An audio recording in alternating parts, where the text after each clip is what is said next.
Salam Indonesia, Anda menyaksikan berita terkini bersama saya Yupi Hari. Pemirsa, penambahan kasus COVID-19 di Bali pada Sabtu 28 Agustus ini masih 3 digit. Pasien meninggal akibat penyakit ini pun jumlahnya masih bertambah puluhan orang, sehingga kumulatifnya mencapai 3.400 orang sejak pandemi melanda Bali pada Maret 2020. Angka kesembuhan harian pun masih cukup tinggi. Tambahannya pada hari ini hampir 2 kali lipat dari kasus baru. Menurut data Satgas Penanganan COVID-19 Bali, jumlah kasus baru mencapai 474 orang. Kumulatif kasus yang ditangani Bali mencapai 105.851 orang. Tambahan pasien meninggal dunia mencapai 34 orang, sehingga kumulatifnya mencapai 3.400 atau 3,21%. Rinciannya 3.394 WNI dan 6 WNA.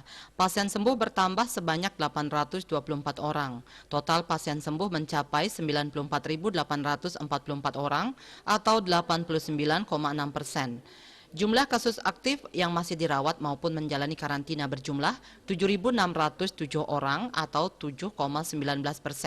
Terdapat 53 rumah sakit rujukan dan 372 tempat isolasi terpusat tersebar di seluruh kabupaten kota dan provinsi Bali.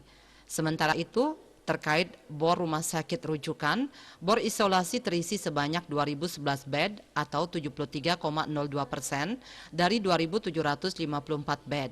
Masih tersisa sebanyak 743 bed atau 26,98%. Untuk bor ICU terisi sebanyak 223 bed atau 68,19% dari 327 bed. Masih tersisa sebanyak 104 bed atau 31,81%. Dia Dewi, Bali Pos melaporkan. Pemirsa, untuk mencegah penyebaran COVID-19, ingat pesan Ibu, selalu terapkan 3M, wajib memakai masker, wajib mencuci tangan, dan wajib menjaga jarak, serta wajib menghindari kerumunan. Dengan penerapan perilaku 3M, Indonesia segera terbebas virus corona menuju Indonesia maju. Update terus informasi Anda dengan subscribe dan like YouTube channel Bali TV @newsbalitv. Tetaplah bersama Bali TV. Salam Indonesia.